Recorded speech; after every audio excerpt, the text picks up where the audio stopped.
The Levy family has lived in Baghdad for generations. Ezra and his son Ahmad had stayed on throughout the Saddam years, living openly as Jews among their Muslim neighbours.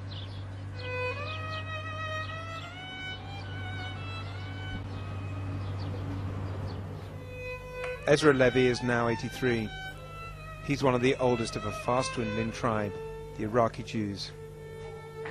Ezra was very keen to show me around his home. My wife and me. For Hanukkah. There was no doubt about it. I was in a typical Jewish home. But as we walked around the house, I was surprised to see Islamic symbols too.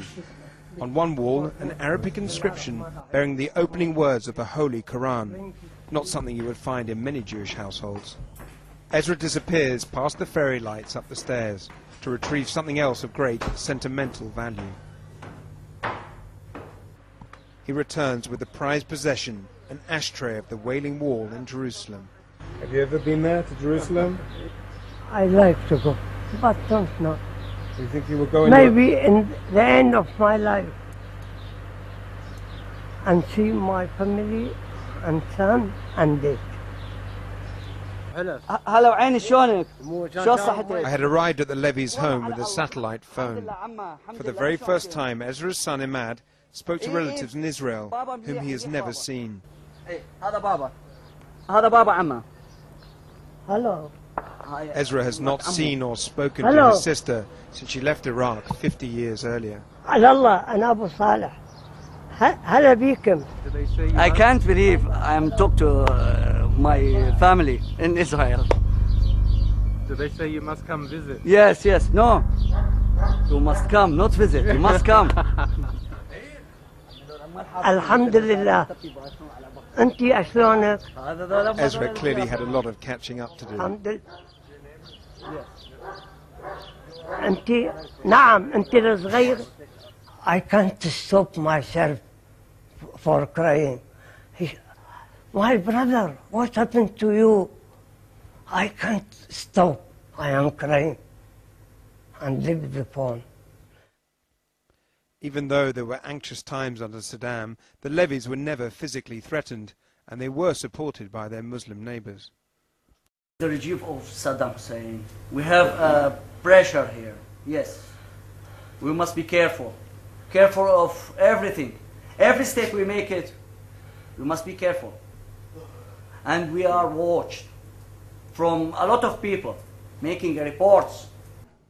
Ezra appeared to have no regrets about his decision to stay on in Iraq when so many other Jews left. His reasons were clearly emotional. Are you happy that you stayed here? Of course. Why? My friend here, I live here very good. No hurt, no any problem, no everything good. Not far away, the looting goes on, with whole buildings being dismantled by organised teams.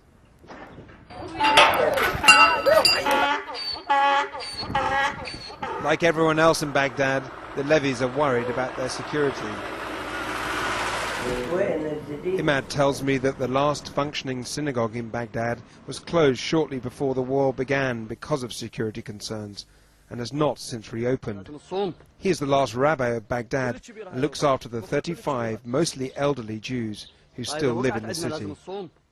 Among his duties are to prepare kosher meat and to protect the holy scrolls, some of which are hundreds of years old. It's also his duty to find a wife and start a family, but it is proving problematic. There aren't any young Jewish women left in Baghdad.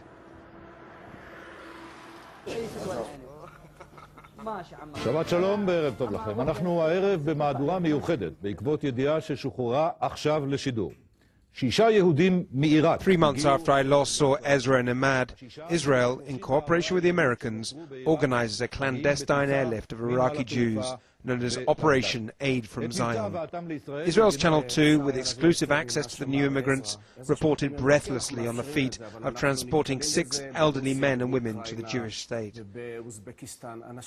To my surprise, Ezra was among them.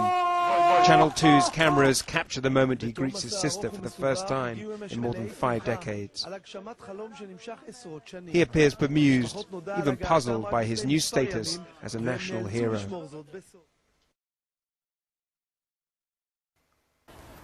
The interest in the story soon dies out, and when I finally caught up with Ezra, he had been moved into an old people's home. Ezra had always wanted to see his relatives in Israel before he died, but perhaps he hadn't contemplated how difficult the move would be. The new apartment was clearly not as spacious as his old home in Baghdad, and he was missing his son Ahmad, who was still in Iraq. While my room, my kitchen, this is for me, this is for me. There were few belongings he could truly call his own, but at least he had his much-prized Wailing Wall ashtray. Ezra was told by the Israelis who organized the airlift that he must tell no one, including his closest friend, that he was leaving. He was crying when he came to my house, asked my son, "Where is your father?" He said to him, "In Israel." He was crying, "My friend, my brother, all the time we are together." This is not the Ezra I knew in Baghdad. He seems lost. I am alone. Nobody. Now I feel in my life I am sick. At morning, this breakfast. At dining and evening, eat and come back to this place. That's it.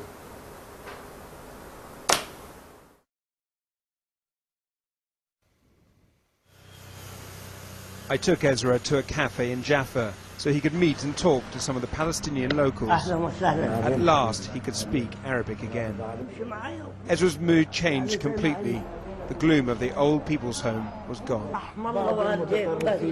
Does this remind you of being in Baghdad? Yes, now I am thinking, I am saying in Baghdad, in coffee in Baghdad, except this building, except this place. And now I am feeling sitting in Baghdad.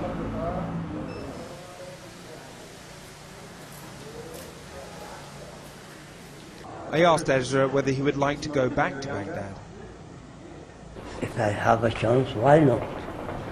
To see my friend, to see my son, to see my home, to see everything. You're lonely here. Are you lonely here in Israel?